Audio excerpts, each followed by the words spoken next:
പാഠം 593. വിഡ്ഢികളായ ബുദ്ധിമാന്മാർ.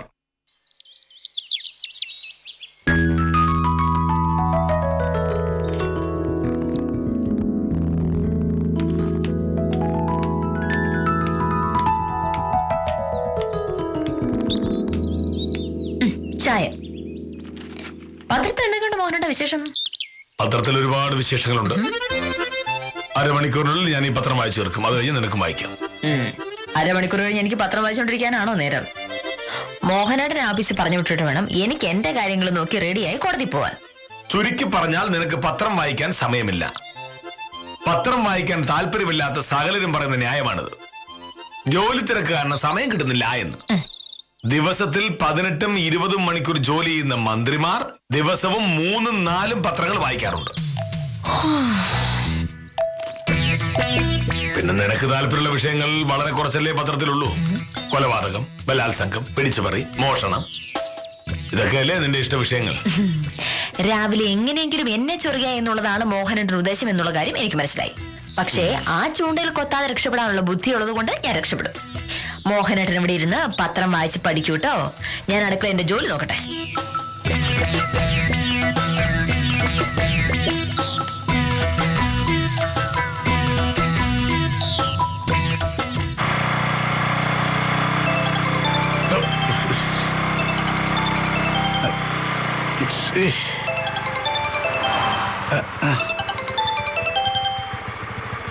ഹലോ, ഉത്തമ, ഞാനാ. എന്താ നോക്കിയില്ലേ? എനിക്ക് ഉത്തമന്റെ ഒരു സഹായം വേണം. എന്താണ്? ഉത്തമൻ പെട്ടെന്ന് ഇവിടം വരെ ഒന്ന് വരണം. വക്കീല് കാര്യം പറ. ഇന്ന് ഏപ്രിൽ 1 രാവിലെ വില്ലേജ് ഓഫീസറെ എങ്ങനെയെങ്കിലും ഒന്ന് ഫുള്ളാക്കിയില്ലെങ്കിൽ എനിക്കൊരു മനസ്സമാധാനം കിട്ടില്ല. ഞാൻ ഒറ്റയ്ക്ക് വിചാരിച്ചിട്ടൊന്നും നടക്കില്ല. എനിക്ക് മനസ്സിലായില്ല. ഇന്ന് ഏപ്രിൽ 1 കാര്യം മോഹനന്റെ ഓർമ്മയുണ്ടോന്ന് പോലും എനിക്ക് അറിഞ്ഞൂടാ. ഉണ്ടെങ്കിലും ഇല്ലെങ്കിലും ഞാൻ എന്തെങ്കിലും കള്ളം പറഞ്ഞുകൊണ്ടിരുന്നിട്ടുണ്ടെങ്കിൽ മോഹനേട്ടൻ അത് കണ്ടുപിടിക്കുമെന്ന് ഉറപ്പാ. ഉത്തമനും കൂടെ കൂടിയ മോഹനേട്ടൻ എങ്ങനെയെങ്കിലും പറ്റിക്കാൻ പറ്റും. അമ്പമ്പോ വക്കീലെ വെറുതെ എന്നെ കുഴി ചാടിക്കാൻ വേണ്ടി നോക്കല്ലേ. ഞാൻ വക്കീലിന്റെ കൂടെ കൂടി സാറിനെ കളിയാക്കിയെന്നെങ്ങനെ സാർ അറിഞ്ഞ ഈ ജമ്മത്ത് എനിക്കിനി വില്ലേജ് പരിസരത്ത് പോലും പോകാൻ പറ്റൂല. ഒരു പ്രശ്നം ഉണ്ടാവില്ല, ഞാനല്ലേ പറയുന്നത്. ഇന്ന് ഉത്തമൻ എന്നെ സഹായിച്ചാൽ ഭാവിയിൽ ഉത്തമനൊരു ആവശ്യം വരുമ്പോ ഞാൻ സഹായിക്കും.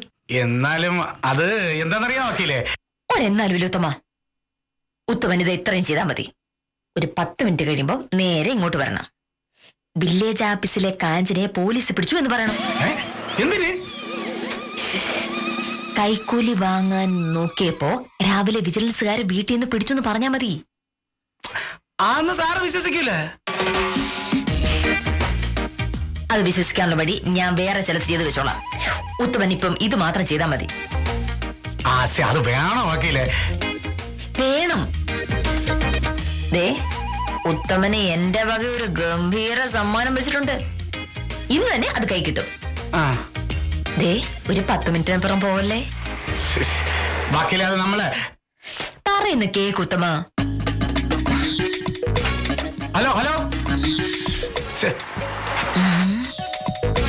ഇനി അടുത്ത പരിപാടി നോക്കണം. അതിനെന്താ വഴി? വരുന്നുണ്ട്.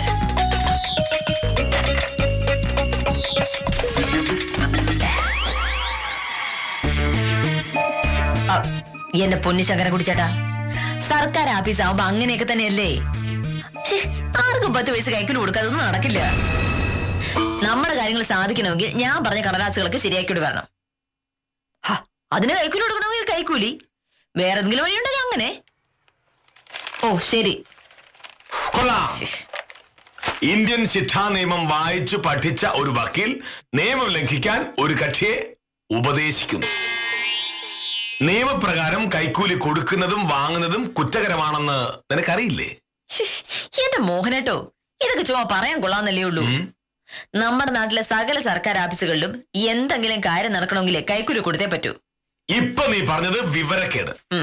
കാന്തല്ലൂർ വില്ലേജ് ഓഫീസിൽ ഒരു കാര്യം നടക്കണമെങ്കിൽ ഒരു പൈസയും ആർക്കും കൈക്കൂലി കൊടുക്കേണ്ട കാര്യമില്ല. കാരണം അവിടുത്തെ വില്ലേജ് ഓഫീസർ സത്യസന്ധനും മാന്യനുമായ മോഹനേഷൻ സാറാണ്.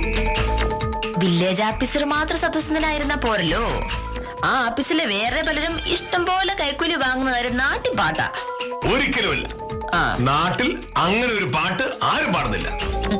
മോഹനേട്ടൻ ഒന്നും അറിയാത്തത് എന്റെ കുറ്റമല്ലല്ലോ. മോഹനേട്ടന്റെ ആഫീസിലെ പലരും ഭയങ്കര കൈക്കൂലിക്കാരാ. ആ എനിക്ക് ശരിക്കും ബോധ്യമുള്ള കാര്യമാണ് ഞാനീ പറയുന്നത്.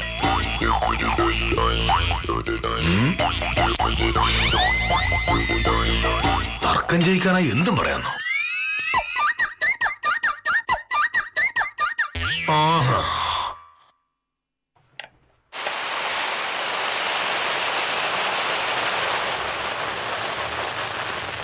കാന്തല്ലൂർ വില്ലേജ് ഓഫീസിലെ ആരെ പറ്റിയാണ് നീ ഇല്ലാക്കഥ പറയുന്നത്? അവിടെയുള്ളവരെ എനിക്ക് നന്നായിട്ട് അറിയാം. ഒരു വക്കീലായതുകൊണ്ട് നിനക്ക് നുണ പറഞ്ഞ് നല്ല ശീലമുണ്ട്. പക്ഷെ മാന്യന്മാരായ ആളുകളെ പറ്റി അപവാദം പറയുന്നത് ശരിയല്ല. ഞാൻ പറഞ്ഞതെല്ലാം സത്യമാണ്. മോഹനേട്ടന്റെ ആഫീസിലെ ഒരാൾ ഒരുപാട് കൈക്കൂലി വാങ്ങുന്നതിന് എന്റെ കയ്യിൽ തെളിവുണ്ട്. ഒരു തെളിവില്ല. അങ്ങനെ ഒരു തെളിവ് വന്നാൽ നീ പറയുന്നത് കേൾക്കാം. തെളിവൊക്കെ എത്തേണ്ടടുത്ത് എത്തിയിട്ടുണ്ട് എന്റെ മോഹനേട്ടാ.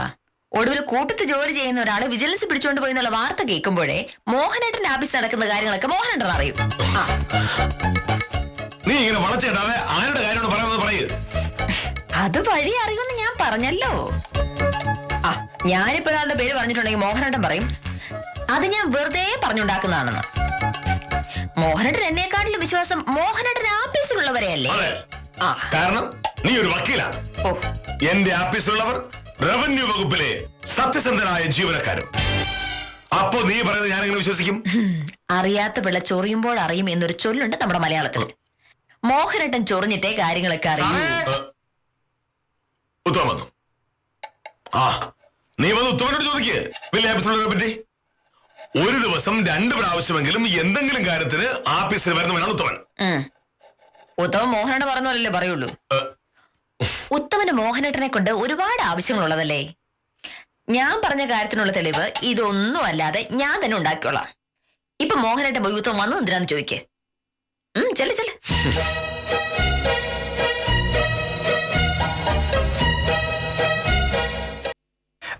നമസ്കാരം സാർ. സാർ ഒരു ഭയങ്കര പ്രശ്നമുണ്ട്. സാർ അറിഞ്ഞില്ലല്ലോ. ഏത് പ്രശ്നമാണെന്ന് പറഞ്ഞാൽ ഞാൻ അറിഞ്ഞില്ലെന്ന് പറയാം. എന്നാലും നമ്മുടെ വില്ലേജ് ഓഫീസിൽ ഇങ്ങനെയൊക്കെ നടക്കുമെന്ന് ഞാൻ സ്വപ്നത്തിൽ പോലും വിചാരിച്ചില്ല. കേരളത്തിലെ മാതൃകാ വില്ലേജ് ഓഫീസാണ് നമ്മുടെ വില്ലേജ് ഓഫീസ് എന്നല്ലേ ഞാൻ കരുതിയത്. ഇപ്പൊ നമ്മുടെ വില്ലേജ് ഓഫീസിന് എന്ത് പറ്റി? അയ്യോ അപ്പൊ സാർ കാര്യമൊന്നും അറിഞ്ഞില്ലേ? സാറേ കാഞ്ചന സാറിനെ വിജിലൻസുകാര് പിടിച്ചു. കുറച്ചു മുമ്പായിരുന്നു സംഭവം.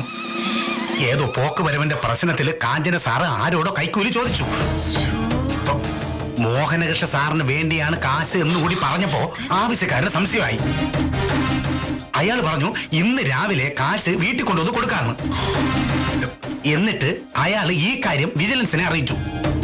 രാവിലെ കൈക്കൂലുമായിട്ട് അയാൾ വീട്ടിലേക്ക് ചെന്നപ്പോ അപകടം മനസ്സിലാവാതെ കാഞ്ചന സാറ് കൈ നീട്ടി കാശ് വാങ്ങിച്ചു. ഉടനെ വിജിലൻസ് സാർ ചാടി അങ്ങ് വീണു. തൊണ്ടി സഹിത ആളെ പിടിച്ച് വിജിലൻസ് ഓഫീസിലോട്ട് കൊണ്ടുപോവുകയും ചെയ്തു. എന്റെ ഈശ്വരാ, നീ ഇത്ര പെട്ടെന്ന് കാര്യങ്ങൾക്കൊക്കെ ഒരു തീരുമാനം ഉണ്ടാക്കി തരുമെന്ന് ഞാൻ കരുതിയതേയില്ല. ഇപ്പൊ അടുക്കള വെച്ച് ഞാൻ കാഞ്ചനയുടെ കാര്യം സൂചിപ്പിച്ചതേ ഉള്ളൂ. അപ്പൊ മോഹനേട്ടൻ പറഞ്ഞു മോഹനേട്ടന്റെ ആഫീസിലുള്ളവരൊക്കെ വിശുദ്ധന്മാരും വിശുദ്ധകളുമാണ്, അവർ ഈ ജന്മത്തെ കൈക്കൂലി വാങ്ങില്ല എന്ന്. എന്നിട്ട് ഇപ്പൊ എന്തായി? ഈ കാഞ്ചനെ പറ്റി ഒരുപാട് പരാതികൾ ഞാൻ നേരത്തെ കേട്ടിട്ടുണ്ട്. പലരും പറയുന്നത് മോഹനേട്ടനോട് അറിഞ്ഞിട്ടാണ് കാഞ്ചന കൈക്കൂലി വാങ്ങുന്നതെന്നാണ്. അതൊക്കെയാണോ എന്ന് എനിക്കറിയാലോ. മോഹനേട്ടൻ കൈക്കൂലി വാങ്ങണമെങ്കിൽ ആ കാശ് ഇവിടെ കാണണ്ടേ? ഇത് മോഹനേട്ടൻ അറിയാതെയുള്ള കൈക്കൂലി വാങ്ങല. ഉത്തമൻ സംഭവം നേരിട്ട് കണ്ടോ? സംഭവം ഞാൻ നേരിട്ട് കണ്ടില്ല സാറേ. ഞാൻ കൃഷ്ണകുട്ടിയുടെ ചായക്കടയിൽ ഇരിക്കുമ്പോഴാണ് വിജിലൻസുകാരുടെ ജീപ്പ് എന്ന് പറഞ്ഞുകൊണ്ട് പോയത്. തൊട്ടു പിറകെ കുന്നും പറത്ത ശശി ഓടിക്കൊണ്ടുവന്ന് കാര്യവും പറഞ്ഞു. ആ പോയ ജീപ്പിൽ കാഞ്ചന സാർ ഉണ്ടായിരുന്നെന്ന്. എനിക്കിത് വിശ്വസിക്കാൻ പറ്റുന്നില്ല. ഈ കാഞ്ചനെ വിജിലൻസ് സാർ പിടിച്ചെന്ന് പറയുന്നത് കള്ളമായിരിക്കും. സാറേ ഇത് കള്ളമല്ല, സത്യമാണ്. മോഹനേട്ടാ, ഇപ്പൊ മോഹനേട്ടന് മനസ്സിലായോ മറ്റുള്ളവരെ പറ്റിയുള്ള മോഹനേട്ടന്റെ കണക്കൂട്ടലെല്ലാം തെറ്റാന്ന്? എന്റെ കണക്കൂട്ടൽ ഒരിക്കലും തെറ്റില്ല. ഏപ്രിൽ മാസം 1-ാം തീയതി ആയതുകൊണ്ട് നിങ്ങൾ എന്നെ പറ്റിക്കുമെന്ന കണക്കൂട്ടൽ ഇന്നലെ എനിക്കുണ്ടായിരുന്നു. എന്റെ പൊന്നെ പിടിച്ചാ അതിന് നീ ഉത്തമനെ കൂട്ടുപിടിക്കുമെന്നും ഞാൻ കണക്കൂട്ടി. പണിപാളി. ഇനി ഒരു കാര്യം പറഞ്ഞാ മതി. ഈ ബുദ്ധി ആരുടേതാ? നിന്റെയോ ഉത്തമന്റെയോ? പിന്നെ ഈ ബുദ്ധി ആരുടെയാണെന്ന് പറയൂ. സത്യമായിട്ട് എന്റെ ബുദ്ധിയൊന്നും അല്ല സാറേ. ഈ വക്കീല് എന്നെ വിളിച്ച് സഹായിക്കണമെന്ന് പറഞ്ഞപ്പോ ഞാൻ അറിയാതെ അങ്ങ് സഹായിച്ചു പോയതാണ്. ബാക്കി ഉണ്ടായ സംഭവം എനിക്ക് അറിഞ്ഞൂടാ. ഒരു കള്ളക്കഥ ഉണ്ടാക്കുമ്പോ അതിൽ പാളിച്ചവരാണ് നോക്കേണ്ടത്. ഒരു വക്കീലെന്ന നിലയിൽ നിന്റെ ജോലിയല്ലേ ഇങ്ങനെയൊക്കെ കഥ പറയുന്നതിന് മുമ്പ് വന്ന് സാറേ കാഞ്ചന വീട്ടിലുണ്ടോ എന്നെങ്കിലും അന്വേഷിക്കണമായിരുന്നു. കാഞ്ചന ഇന്നലെ രാവിലെ പ്രഹ്ലാദന്റെ കൂടെ അയാളുടെ സഹോദരിയെ കാണാൻ കോയമ്പത്തൂർ പോയിരിക്കുക. ഇവിടെ ഇന്നലെ കാഞ്ചന ലീവാ. ഇന്നലെ രാത്രി കോയമ്പത്തൂർ കാഞ്ചന വിളിക്കുകയും ചെയ്തു ഒരു ഫയലിന്റെ കാര്യം പറയാനായിട്ട്. കോയമ്പത്തൂരുള്ള കാഞ്ചനയെ ഇവിടുള്ള വീട്ടിൽ നിന്ന് അറസ്റ്റ് ചെയ്യണമെങ്കിൽ വിജിലൻസുകാർക്ക് മന്ത്രവാദം അറിയണം. മാന്യായ ഒരു സർക്കാർ ഉദ്യോഗസ്ഥയെ പറ്റി അപവാദം പറഞ്ഞ ഉത്തമന്റെ കാര്യത്തിൽ എന്തു വേണമെന്ന് മോഹൻ തീരുമാനിക്കുന്നുണ്ട്. അല്ല സാറേ ഞാൻ ഇനി വില്ലേജ് ഓഫീസിലേക്ക് വന്ന ഉത്തമം വിവരം വരാതെ നോക്കാം ഞാൻ.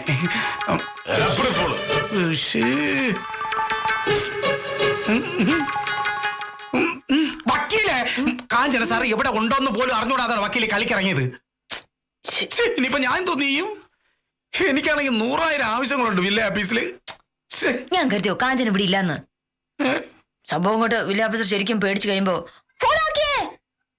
എന്ന് പറഞ്ഞ കളിയാക്കാന്നല്ലേ ഞാൻ കരുതിയത്. ഇനിയിപ്പോ ഞാൻ എന്തോന്ന് വേണം? സാറ് പറഞ്ഞിട്ട് പോയത് കേട്ടല്ല. എനിക്കിനി വില്ലേജ് ഓഫീസിൽ ചെല്ലാൻ പോലും പറ്റൂലെന്നേ. അതൊക്കെ നിങ്ങൾ തമ്മിലുള്ള കാര്യം. ഉത്തമേനയിലും മോഹനയുടെ സ്വാമിയുടെ പ്രശ്നം തീർക്കാൻ നോക്കൂ. ഓഹോ, ഇവിടെ ഒരു ഭയങ്കര സമ്മാനം വെച്ചിരിക്കുന്നെന്ന് പറഞ്ഞത് ഇതാണല്ലേ? ഇതൊരു 1.5 സമ്മാനമായി പോയി വക്കീലേ. ഉത്തമൻ എന്തായാലും ഇപ്പൊ ചെല്ലേ. ഞാൻ ആദ്യം വില്ലേജ് ഓഫീസറെ ഒന്ന് സൂപ്പിടട്ടെ. അത് കഴിഞ്ഞിട്ട് ഉത്തമനാണ് ഞാൻ വേണമെന്ന് പറഞ്ഞു നോക്കാം. വേണമെങ്കിൽ പറഞ്ഞു നോക്കാന്ന്.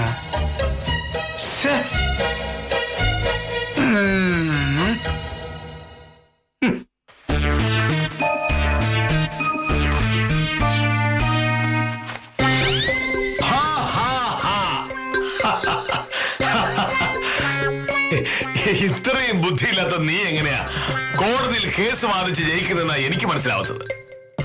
എല്ലാവരുടെയും എല്ലാ കണക്കൂട്ടിലും എല്ലായ്പ്പോഴും ശരിയാവണമെന്നില്ലല്ലോ. കാഞ്ചന കോയമ്പത്തൂർക്ക് പോയതുകൊണ്ട് മോഹനേട്ടൻ രക്ഷപ്പെട്ടതല്ലേ? അല്ലെങ്കിൽ കാണായിരുന്നു. ഒന്നും കാണാനില്ല. എന്റെ ആഫീസിൽ ആരും കൈക്കൂലി വാങ്ങുന്നില്ല എന്ന് എനിക്ക് ഉറപ്പുണ്ട്. ഭാമേ, എന്നോട് മത്സരിച്ച് ജയിക്കാനുള്ള സാമർഥ്യം നിനക്കില്ല. വെറുതെ ഇങ്ങനെ നാണം കെടരുത്. മോഹനേട്ടൻ അത്രയ്ക്ക് വാശി പിടിപ്പിക്കൊന്നും വേണ്ട. ഞാൻ വേണമെന്ന് വെച്ചിട്ടുണ്ടെങ്കിൽ മോഹനേട്ടനെ പറ്റിക്കാനേ ഒരു പ്രയാസം ഉണ്ടാവില്ല. അതാണല്ലോ നമ്മൾ ഇപ്പൊ കണ്ടത്. ഇപ്പൊ കണ്ടത് വിട്. ഇന്ന് വൈകുന്നേരത്തിനകം ഞാൻ മോഹനേട്ടനെ ഒരു പ്രാവശ്യമെങ്കിലും കളിയാക്കിയില്ലെങ്കിൽ എന്റെ പേര് സത്യഭാമ എന്നല്ല. എന്തായിരിക്കും പുതിയ പേര്?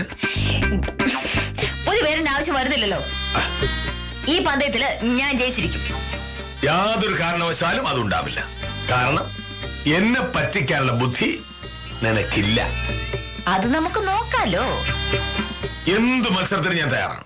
പക്ഷെ അതിനു മുമ്പ് ഒരു കാര്യത്തിൽ തീരുമാനം ഉണ്ടാക്കണം. എന്ത്? പന്തയം തോറ്റു കഴിയുമ്പോ നിന്റെ പുതിയ പേരെന്തായിരിക്കും? അല്ല, നീയാണ് പറഞ്ഞ പുതിയ പേരിടാവുന്നു. മോഹനേട്ടനെ ഇഷ്ടമുള്ള പേരെന്നെ വിളിച്ചോളൂ. ഇന്ന് വൈകുന്നേരം 5 മണിക്കുള്ളിൽ ഞാൻ പറഞ്ഞ കാര്യം സാധിച്ചിരിക്കും. ഇന്ന് വൈകുന്നേരം അല്ല, അടുത്ത വർഷം ഏപ്രിൽ 1-ാം തീയതി വൈകുന്നേരമായാലും നീ പന്തയം ജയിക്കാൻ പോകുന്നില്ല. കാണാം. ആ, മോനേഷ് സാർ ഒന്ന് വന്ന ഈ കാര്യങ്ങൾ പറയായിരുന്നു അല്ലേ ശശിപാലൻ ചേട്ടാ? പിന്നല്ലാതെ ഇങ്ങനെ ഒരു കാര്യം മനസ്സിൽ തോന്നിയാൽ അത് പറയണം. അല്ലെങ്കിൽ നമുക്ക് ഒരു സമാധാനം കിട്ടില്ലെന്നേ. ഇന്ന് രാവിലെ വേറൊരു തമാശ ഉണ്ടായി ശശിപാലൻ ചേട്ടാ. രാവിലെ പാലുകൊണ്ടെന്ന ചെറുക്ക എന്നോട് പറയാ അപ്പുറത്തെ വീട്ടിലെ ഗായത്രി ഏതോ ഒരുത്തിന്റെ കൂടെ ഒളിച്ചോടി പോയെന്ന്. ഞാൻ കേട്ട പാടത് വിശ്വസിച്ചു പോയി. ഗായത്രി അല്ലെങ്കിലും ഭയങ്കര അഹങ്കാരിയാ. അവൾ അതും ചെയ്യും അതിന്റെ അപ്പുറവും ചെയ്യുമെന്ന് എന്ന് ഞാൻ ആ ചെറുക്കനോട് പറഞ്ഞിട്ട് തല പൊക്കി നോക്കുന്നതും ഗായത്രിയുടെ മുഖത്താണ്. ഏപ്രിൽ ഫോളാക്കാൻ വേണ്ടി ഗായത്രി ചെയ്തു വെച്ച പണിയായിരുന്നു അത്. ഞാൻ ആകെ നാണം കെട്ട് പോയെന്ന് പറഞ്ഞാൽ മതിയല്ലോ. ഏപ്രിൽ 1-ാം തീയതി എന്നല്ല പ്രൊഫസറെ, ദിവസവും കള്ളു കുടിക്കുന്ന എന്നെ പോലുള്ളവരെ എല്ലാ മാസവും 1-ാം തീയതി പൂളാകാറുണ്ട്. രാവിലെ എഴുന്നേൽക്കുമ്പോഴേ ഇന്ന് 1-ാം തീയതി ആണല്ലോ, ബ്രാൻഡിക്കട അവധിയാണല്ലോ എന്ന് ഓർത്തു പോകും. അടുത്ത മാസം 1-ാം തീയതി ആവുമ്പോഴേ ഈ അവധി ഓർക്കണമല്ലോ എന്ന് വിചാരിക്കും. പക്ഷെ അടുത്ത മാസം ഈ കാര്യം മറന്നു. മറവി എനിക്കുണ്ട് ശിശുപാലൻ ചേട്ടാ. ഇല്ലെങ്കിൽ രാവിലെ തന്നെ ആരെങ്കിലും ഒക്കെ ഞാനും കളിയാക്കിയത്. ഏപ്രിൽ ഫുള്ളായിട്ട് ആരെങ്കിലും ഒക്കെ കളിയാക്കിയില്ലെങ്കിൽ പിന്നെ എന്താ ഒരു രസം. മോഹനേഷ് സാറിനെ കളിയാക്കാൻ നോക്കിയിട്ട് രാവിലെ വക്കീൽ നാണം കെട്ട് പോയെന്ന് കേട്ടപ്പോ തന്നെ ഞാൻ കരുതി ഇനിയുള്ള കാലത്ത് ആളുകളെ ഏപ്രിൽ ഫൂളാക്കാനും പാടാണെന്ന്. അപ്പൊ വീട്ടിൽ സംഭവിച്ചതൊക്കെ അവൾ വള്ളി പുള്ളി വിടാതെ ഇവിടെ വിളിച്ച് പറഞ്ഞിട്ടുണ്ട്. ഇവരെ കൊണ്ട് എന്നെ ഫുള്ളാക്കാനാണ് പരിപാടി. എന്താണ് വലിയ ചർച്ച?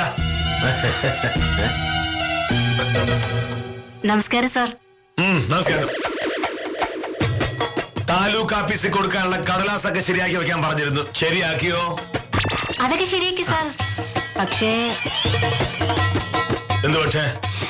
ഇന്ന് താലൂക്ക് ഓഫീസിൽ പോയിട്ട് കാര്യമില്ല. തഹസിൽദാർ ആശുപത്രിയില്ല.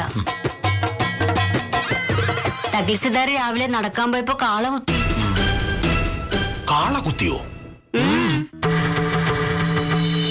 ഞാൻ വേണമെന്ന് വെച്ചിട്ടുണ്ടെങ്കിൽ മോഹനേട്ടനെ പറ്റിക്കാനേ ഒരു പ്രയാസം ഉണ്ടാവില്ല. അതാണല്ലോ നമ്മൾ ഇപ്പൊ കണ്ടത്. ഇപ്പൊ കണ്ടത് വിട്. ഇന്ന് വൈകുന്നേരത്തിനകം ഞാൻ മോഹനേട്ടനെ ഒരു പ്രാവശ്യമെങ്കിലും കളിയാക്കിയില്ലെങ്കിൽ എന്റെ പേര് സത്യഭാമ എന്നല്ല. എന്തായിരിക്കും പുതിയ പേര്?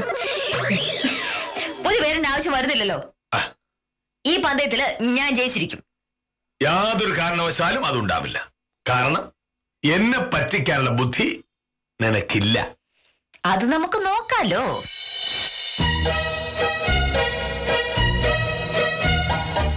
അപ്പൊ അതാണ് അവളുടെ പരിപാടി. ഇവരെ കൊണ്ട് എന്നെ ഫുള്ളാക്കിപ്പിക്കുക.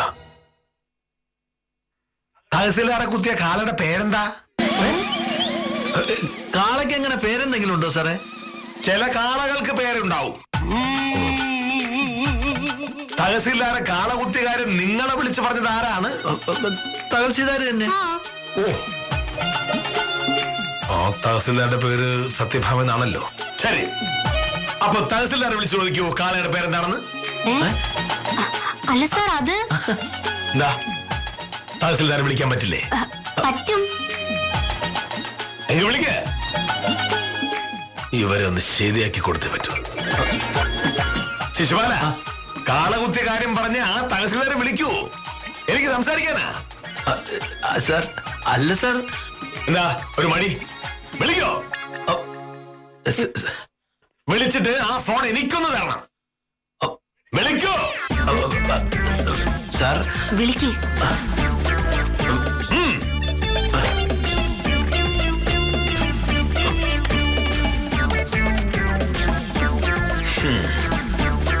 ഹലോ, തഹസിൽദാറല്ലേ? സാർ ഇതാ ഫോൺ. അങ്ങനെ തന്നാ പോരാ. കാളകുത്തിയ തഹസിൽദാരല്ലേ എന്ന് ചോദിക്കൂ. സാറിന് എങ്ങനെ ചോദിക്കും? അല്ല അത് സാറേ, സാറേ അങ്ങനെ ചോദിച്ചാൽ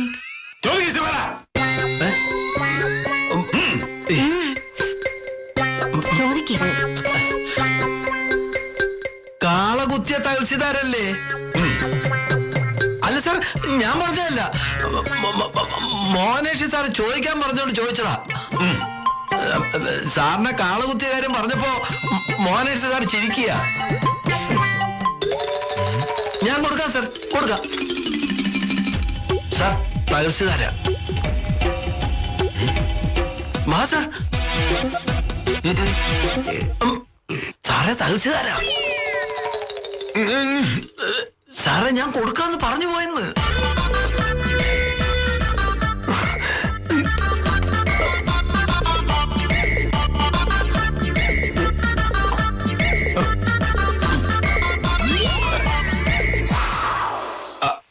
ഹലോ,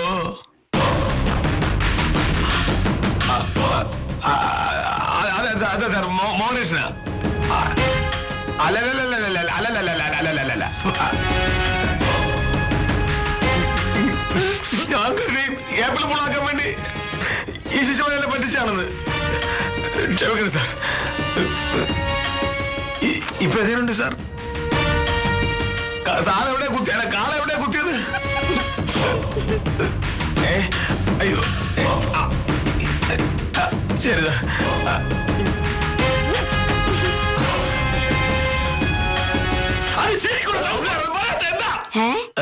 ശരിക്കുള്ള തഹസിൽദാരല്ലാതെ വേറെ തഹസിൽദാറുണ്ടോ സാർ?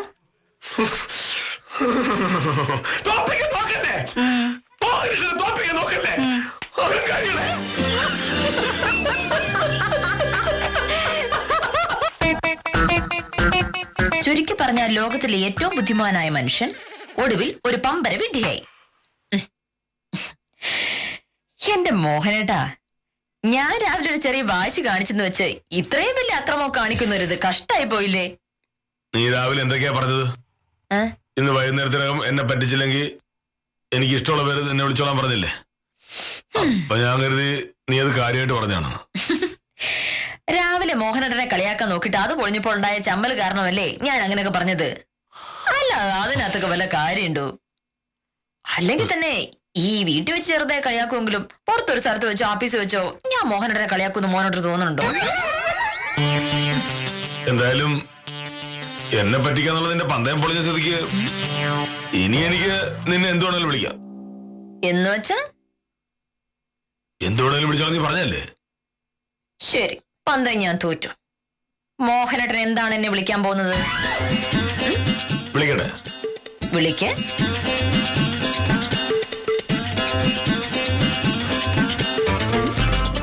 ഇതിലെന്താ ഇത്ര രഹസ്യം? ഇവിടെ നമ്മൾ മാത്രമല്ലേ ഉള്ളൂ. ഉറക്കെ വിളിച്ചാലെന്താ? വിളിക്കണോ?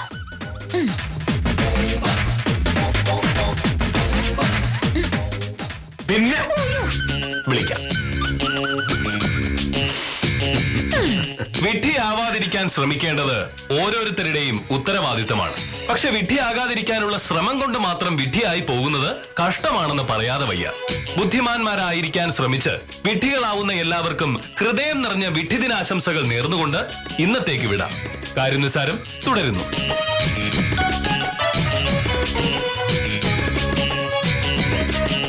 Hello YouTube, my name is Lakshmi Menon. Welcome to my channel. So FB-ൽ മാത്രം അല്ലെങ്കിൽ ഫേസ്ബുക്കിൽ മാത്രം കണ്ടുവരുന്ന ചില പ്രതിഭാസങ്ങളെയാണ് നമ്മൾ ഇന്ന് ചർച്ച ചെയ്യാൻ പോകുന്നത്. So let's begin the tour. Samagra Sambhavana Award 2014 and the winner is Ahmed Siddiqui for various films. കൈവച്ച എല്ലാ മേഖലകളിലും തന്റെ വ്യക്തിപ്രഭാവം കൊണ്ട് വളരെ മോശമാക്കിയ ഒരാളാണ് കഴിഞ്ഞ വർഷം അഹമ്മദ് സിദ്ദിഖി അഥവാ ഗോഡ് സ്പീഡ്.